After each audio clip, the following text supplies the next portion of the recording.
paga nada, né? Aí vai tudo para a Previdência que o... O pegador paga uma multa, assim, se botar no jeitinho. Mas enfim, eu sei que é muita gente que vai para a Previdência por causa desse trabalho mais de Francosul e tudo mais. Mas agora essa norma vai melhorar, que já vai a partir de agosto que estão trabalhando. Aliás, tem umas áreas que a gente já avançou, outra que é um negócio impressionante. No caso desses dos frigoríficos, eu sei porque tem o meu cunhado lá de Serafina que cria... tem uma Perdigão, que agora é BRF, né? Que cria frango. E os carregadores de frango, eles são os caras, como é que eles chamam? Eles são os caras que não valem nem o que comem. Mas sabe que agora... Sabe por quê? Deixa eu só terminar. Porque são os piores que existem na sociedade. São aqueles, a maioria, ex-presidiários. Você sabe como é que é, né? O cara for no presídio vira o pior ser humano, né? Não presta. E eles trabalham inclusive de madrugada, à noite, enfim. Ou seja, aqueles que só precisam coisa para comer. Só para isso. Esse é o mundo, o tempo dos frigoríficos é um mundo, além de criar um inferno de gente que vai depois se aposentar porque cria esse problema de saúde, tem esse enigma social ainda envolvendo isso, que é... mas agora mudou, porque antes era assim, tinha até drogas, prostituição, tinha muito mesmo disso. E agora com o sindicato, agora entrou junto, e agora tem bastante gente boa, agora está mudando. É claro que tem alguns ainda, mas tem muita gente boa e melhorou bastante agora. O carregamento de frango já estão equipando. Os carregadores são os carregadores que estamos falando. Os carregadores de frango, é aqueles que carregam o frango que botam nas caixas. Isso, agora que vai lá Não, agora mudou bastante. Legal. Muito bem, mas é isso. Portanto, veja só. Apenas para resumir aqui, nas primeiras 3 décadas, o que acontece? Isso que eu estava falando para vocês antes. 2 linhas de política de saúde. A primeira, a atenção primária de saneamento e vacinação, que acontecia em função do processo, da organização e tudo mais, né? Atenção a grupos operários que contribuíam para a construção de uma previdência. Portanto, você tem o cuidado da saúde em função de um sistema econômico e, por outro lado, em função das grandes greves de mobilização dos trabalhadores, começamos a constituir um processo de previdência social. E os demais? Porque nem todos trabalhavam, né? E os outros? Que não trabalham, que não têm carteira assinada e tudo mais. Fica completamente desprotegido. Vocês imaginam a gente voltar numa época como aquela, por exemplo? Se o SUS veio para resolver isso. Para mim ser atendido pelo SUS, não precisa ser trabalhador. Não precisa carteira assinada. Tem gente aqui que sabe que numa época da vida a gente tinha que apresentar a nossa carteirinha, né? Carteirinha do INPS. Primeiro é o CAPS, depois vai virar IAPS, depois o INAMPS. E depois o SUS. Mas daí já se fragmenta. O SUS é na saúde e o INSS vai na Previdência. Que esse é um pouco o processo no Brasil que nós construímos. Certo? Então aqui, e o resto da população, a Nara já falou para vocês antes, depende da qualidade das curandeiras, né? Adoeceu, vira isso. Eu estava trabalhando, faz um mês atrás, eu acho que fui trabalhar com as pastoral da saúde lá de Santa Catarina, e a discussão que a gente estava fazendo era exatamente isso. Essa história da caridade na Igreja Católica é um problemão, né? É um problemão do ponto de vista conceitual, porque tem gente que até agora não entendeu o que é direito, acha que é caridade, acha que tem que fazer caridade. Nós não conseguimos avançar para além disso. Claro que tem que fazer caridade, é importante fazer às vezes, mas tem coisa mais importante que a caridade em certos momentos. Certo? Eu dizia para um tempo atrás isso, uma da pastoral da saúde, ela me disse: olha, nós cuidamos dos doentes, que é esse o conceito, né? Que cuidar da doença que a Nara falava para vocês antes da meia de manhã. Nós cuidamos. Aí a gente, vamos trocar, né? O Marco Antônio que está lá, precisa de consulta, a gente vai lá na casa dele, ele não tem condições, né? Vamos lá, pegamos ele para fazer a consulta, daí chega lá na secretaria e diz que não tem consulta, tem que voltar no dia seguinte, daí tem que esperar, aquela história de sempre, né? Que todo mundo sabe, tem que esperar na fila, o exame não vem, não sei o quê, e aí é difícil fazer caridade, ela disse. Eu disse para ela: não vale a pena vocês fazerem isso. Só isso não resolve. Tudo bem, cuidado com o Marco Antônio, tem que encaminhar e tudo mais. Mas eu quero que vocês vão lá no Conselho de Saúde discutir política municipal de saúde para resolver um problema desse. Caridade é importante fazer, mas a gente precisa ir muito além disso. Porque é que o Marco Antônio, quando você é da pastoral, pega ele da casa, quando ele está doente, chega lá na secretaria, não tem consulta, eu preciso discutir por que é que não tem consulta. Aonde que eu vou discutir isso? Com ele? Não, né? Eu vou discutir isso lá no conselho, vou discutir isso lá no fórum que a gente tem aqui, e vamos constituir uma discussão municipal para dizer o seguinte: secretário, o Marco Antônio, quando ele precisa consultar, não tem consulta. Qual é a explicação que você tem? Nós estamos aqui para fiscalizar. Tem o Marco Antônio precisa, vamos usar um exemplo. Ele precisa fazer uma cirurgia. Aí ele foi fazer a consulta. Conseguiu a consulta. A cirurgia está marcada, nem marca a cirurgia, né? Fica esperando na fila. O problema é que ele nunca chega a vez dele. Aí eu preciso saber a pastoral. Vamos lá discutir para saber por que. O médico. O médico foi lá fazer o que ele quase sempre faz por aí. Eu vou te encaminhar pelo SUS, mas você me paga R$2.000. Eu vou te encaminhar pelo SUS, mas você me paga R$3.000, porque eu também trabalho no SUS, então eu te encaminho por aí. Resultado, o Jaime que foi fazer isso, né? O Jaime foi lá e disse: vou pagar para ti, que é médico, vou pagar para ti R$2.000, e te encaminha pelo SUS. E a questão é o seguinte: você vai fazer semana que vem. É rápido, não precisa nem ficar 5 meses na fila, ele está 5 meses já na fila. Já estava chegando a vez dele, só que o Jaime, desgraçado, foi pagar para Rafael R$2.500 e entrou na frente dele. Amanhã vai ser o Gerson que vai pagar, entrou na frente dele. E ele ficou 7, 8 meses na fila. Eu quero que a pastoral, vamos lá discutir essa questão para ver. Eu só colocando um exemplo aqui. Viu, Jorge? E muitas vezes quem vai particular mesmo, pagando, o médico cobra do SUS também. Isso. Ele faz duas coisas. Tá entendendo? Ele se faz tu duas vai coisas. pelo SUS, tu tem que pagar igual. E se tu paga, ele cobra o SUS depois também. Isso. Mesmo ele recebendo, ele está cobrando o SUS também. Exato. Então veja só, o conceito de caridade às vezes continua nos atrapalhando. Nós já passamos da época da caridade. Tudo bem? Teologicamente tem uma compreensão da caridade que tem que fazer. De vez em quando, domingo à tarde, vou ter que visitar lá a minha vizinha para ter que conversar com ela, né? Que é importante. Agora, nós inventamos no Brasil, em 88, um negócio chamado SUS para cuidar desse coisa. Não é para fazer caridade, é para cuidar dele, porque é direito dele. Certo? Eu não vou lá cuidar do Marco Antônio porque eu preciso salvar minha alma. Não é para isso.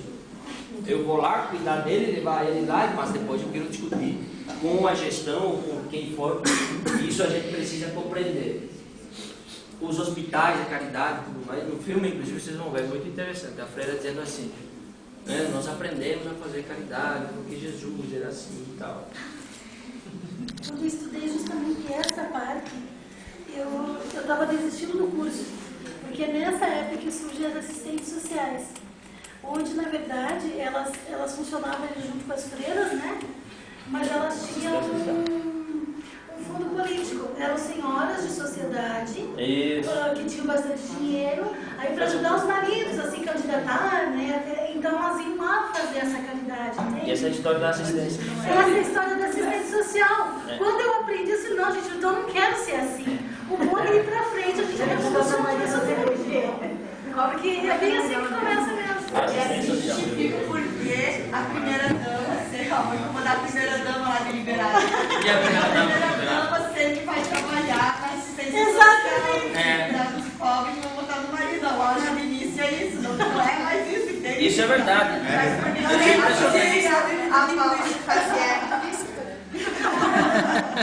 Não, mas isso é verdade, não. Isso é história. É história. Isso é história. A grande maioria dos municípios, as primeiras damas são secretárias da assistência social. Isso não é por acaso, isso é uma compreensão Nem histórica. tem a formação que a gente tem. E do Estado também. A gente estuda, fica 4 anos na faculdade, a gente sai, vai estagiar, e elas, por ser as esposas, elas vão tirar o cargo da gente. Gente, rapidinho também porque elas são secretárias, é o cargo de confiança. E os assistentes sociais, ela é a assistente social, a psicóloga. Elas são profissionais, concursadas na grande maioria. E vocês têm outro cargo. Eu vou casar com o prefeito. Mas eu não quero ser assistente social, eu quero ser a secretária da assistência social.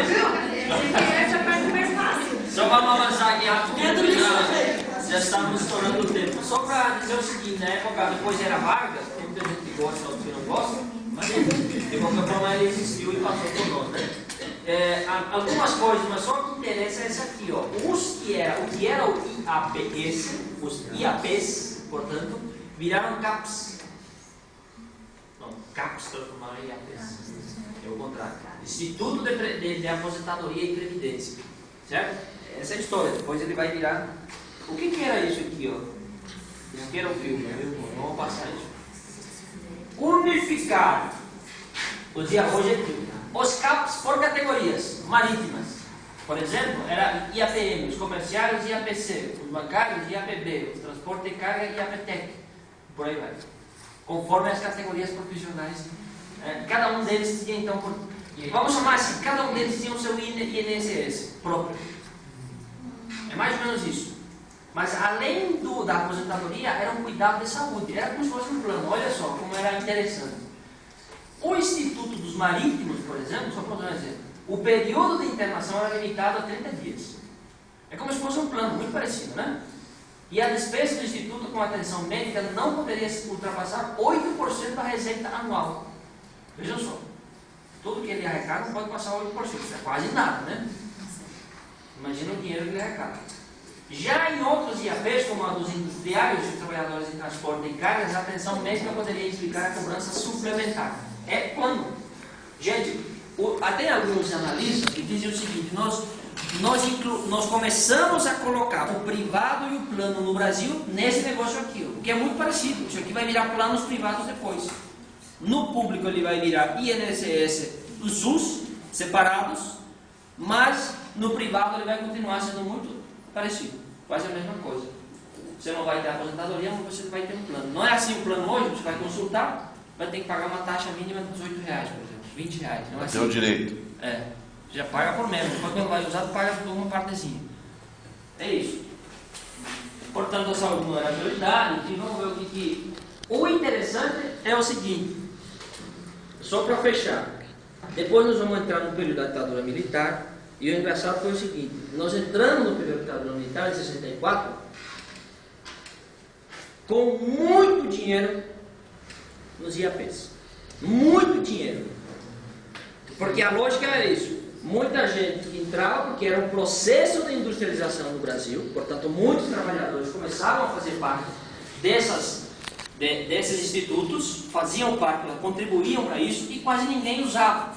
Por quê? Porque eram pessoas novas. Hoje a discussão é outra coisa, que a Previdência tem déficit e tudo mais, porque tem muita gente que começa a envelhecer. Naquela época não era. Tanto é que chegou a se calcular que o valor total que estava em caixa, vamos chamar assim, era mais do que o orçamento da União. Resultado. Na época da ditadura, não tem transparência, não tem controle, não tem nada. Esse dinheiro dos trabalhadores construíram num período que nós não vamos conseguir ver porque não tem tempo, quando nós importamos o modelo americano de saúde, que são a construção dos grandes hospitais, o governo brasileiro naquela época, o Estado brasileiro, construiu os grandes hospitais do Brasil. A grande maioria desses grandes hospitais que tem hoje foram construídos naquela época, com esse dinheiro, e entregues à iniciativa privada, que é o pior.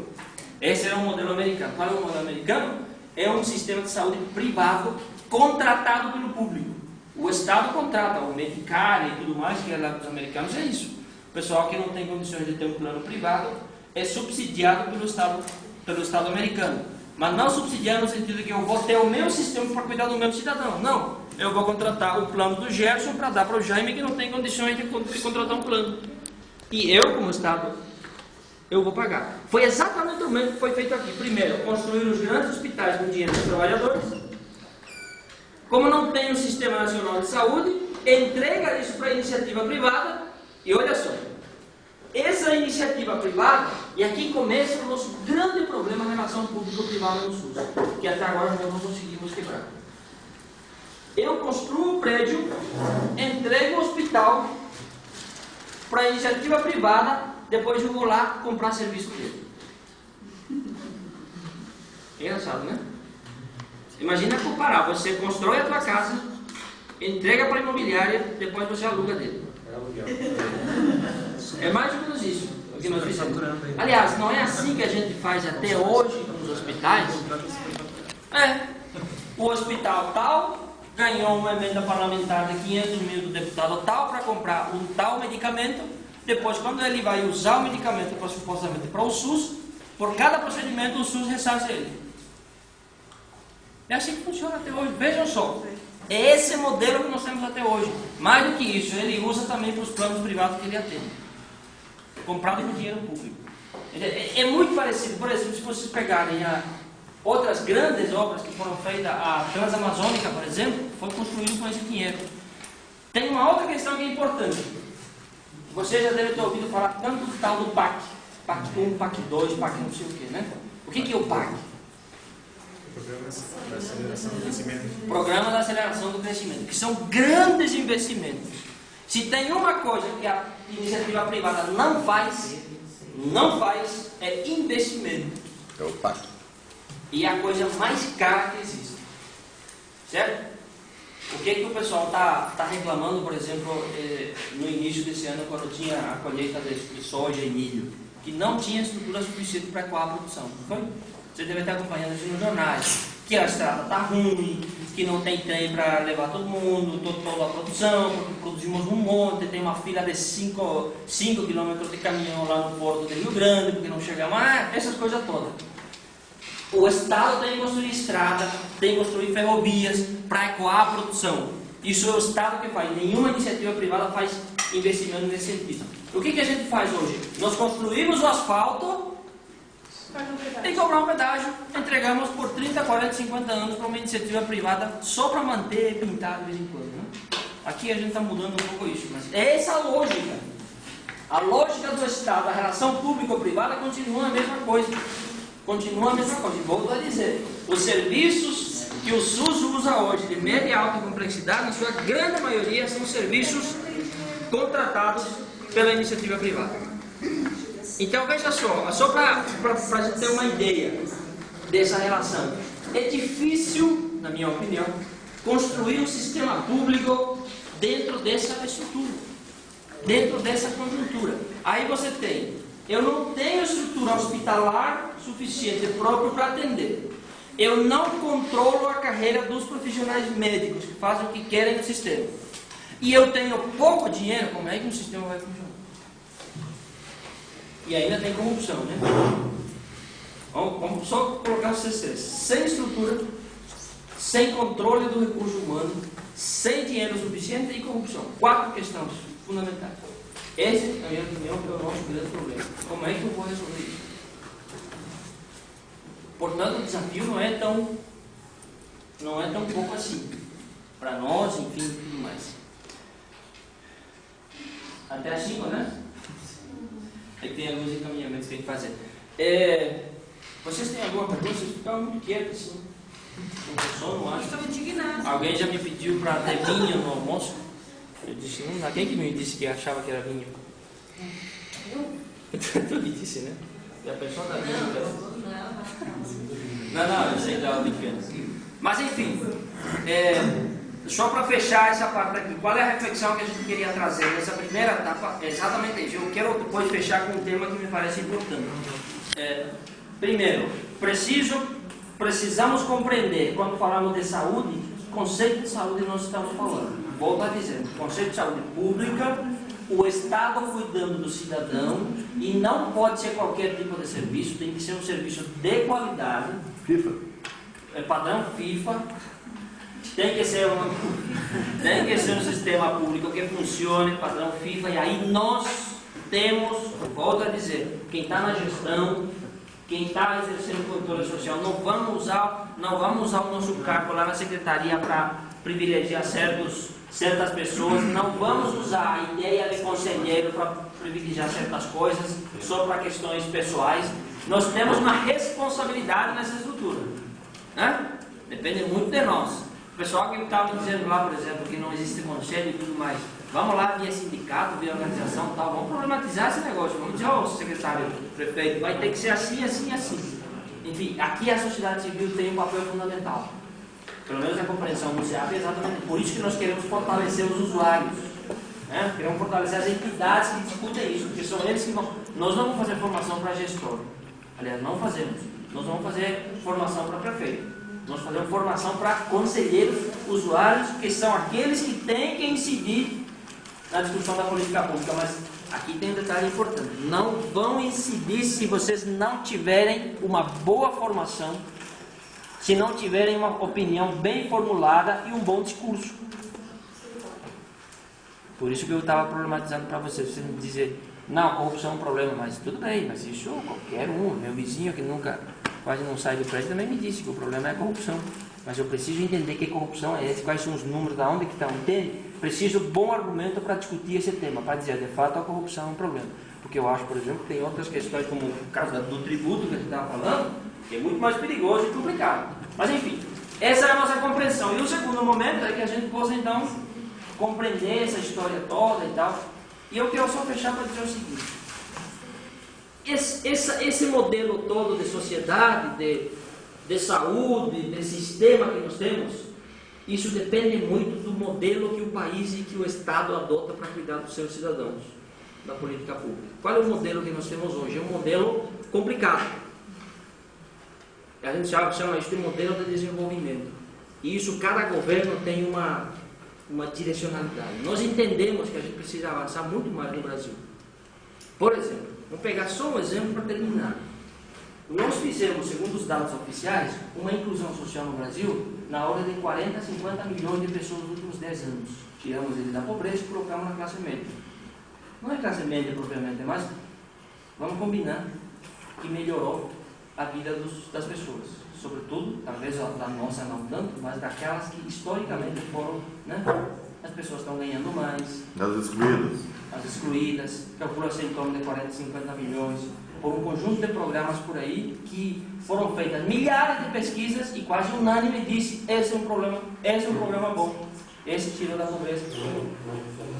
Só que nós fizemos, na nossa avaliação, inclusive essas manifestações é fruto disso, nós fizemos um processo de inclusão no Brasil via mercado. O que significa isso? As pessoas consomem mais. Incluímos as pessoas, mas pelo consumo, não pela cidadania. Incluímos as pessoas pela sua capacidade de comprar no shopping, que antes ele não conseguia fazer. É o tal do cartão. Isso, do cartão de crédito. As pessoas conseguem fazer isso hoje, coisa que não fazia antes, mas nós não incluímos ele pelo direito. Não é só isso. Essa aqui é a questão. Essa é a questão. Qual é o resultado? Eu vou dizer para vocês. O resultado é o seguinte. O cidadão que antes não tinha acesso a quase nada, era o pobre, passou a ganhar. Ele passou a trabalhar não só de manhã e tarde, ele trabalha de manhã, tarde e noite, na grande maioria. Ele é um profissional liberal, ele tem um mercadinho, enfim, alguma coisa ali. Valorizou muito o salário mínimo. Ele passou a ganhar em torno de R$1.500, R$2.000. O que ele fez? Eu nunca vou esquecer uma reportagem que a Record fez sobre essa nova classe média. E aí perguntou para uma pessoa, o que você está fazendo hoje que antes não fazia, que agora ele ganhou mais? Ele disse, não, agora eu posso comprar no shopping. Primeira coisa que ele consegue fazer, porque no shopping é mais caro, né? Agora eu posso comprar no shopping. Comprava na esquina. Antes ele comprava em aquele lugar. Agora eu consigo. E eu já comprei meu carro. São duas coisas que nós queremos, né? E o terceiro é, esses programas sociais viabilizam a casa própria, que é um grande sonho de todo mundo, né? Será que o carro vem da casa própria? Não, vem a casa própria, enfim. Mas essas coisas, essas três coisas. Na maioria dos casos, vem antes do carro. Esmagadora maioria. Isso. Então veja só. O que nós fizemos no Brasil? O cidadão, que antes não podia fazer nada dessas coisas, ele ganhou razoavelmente bem não, sobrou um pouco de dinheiro. Ele contrata um plano de saúde. A maioria de vocês tem plano aqui, né? Nada contra. Estou só dizendo, ele contrata um plano. Esse é o problema da inclusão pelo mercado, não pelo direito.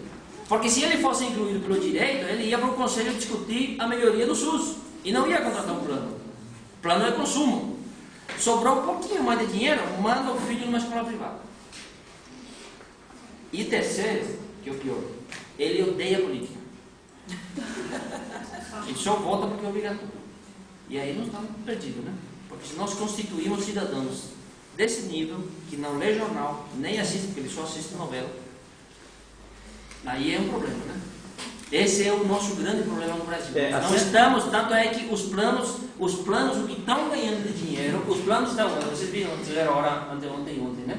A fila que o pessoal está esperando 5 ou 6 horas para ser atendido no plano privado. A grande explicação por isso é que aumentou muito os clientes nos últimos tempos. Essa é a nossa questão fundamental. Levam no SUS e ficam brigando porque não querem ficar na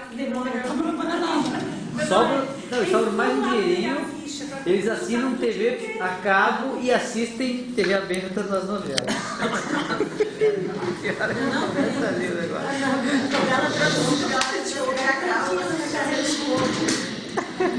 Muito bem, gente. Então, veja só para fechar então, essa é a nossa grande, essa é a questão que a gente precisa. É evidente que essa discussão que a gente faz aqui ela é muito superficial, a gente precisa de muito mais tempo para discutir o que significa isso e tudo mais. Essa mobilização que aconteceu e tal, é resultado um pouco desse processo de, enfim, falta de politização, do processo de inclusão no Brasil, mas é uma discussão muito ampla e profunda que a gente precisa fazer. De qualquer forma, nós queremos que vocês compreendam esse dia hoje como introdução. E o SEAC trabalha nessa perspectiva, vocês perceberam, né? Alguém já foi em alguma formação de conselheiro em algum momento, em algum lugar? Formação de conselheiro. Já foi, né? Vem pelo Estado, às vezes alguma coisa assim. Formação, normalmente, que o pessoal faz é uma formação técnica, que é o seguinte, ó, a lei tal disse que no conselho tem que ter 50% dos horários, 50%, isso tudo é importante saber. A portaria tal disse esse relatório tem que fazer assim, isso tudo é importante. Mas o SEAP entende que antes de tudo isso é importante discutir a política de saúde no Brasil. Isso a gente tem que entender, porque senão nós podemos entender direitinho como a gente tem que fazer os planos, tudo mais, né? PPA, LDO, e também nós vamos estudar na segunda etapa, mas sem antes compreender o que nós queremos com o SUS e que SUS é esse que a gente está falando, né? E qual é o desafio político que a gente tem, que aqui é o desafio político mesmo, e quais são as grandes discussões que a gente tem que fazer. A questão técnica não é suficiente para você, precisa fazer uma discussão política sobre esse tema para poder avançar. Então é isso que nós tentamos fazer hoje. Ficou claro isso? Se ficou, o resto é lucro.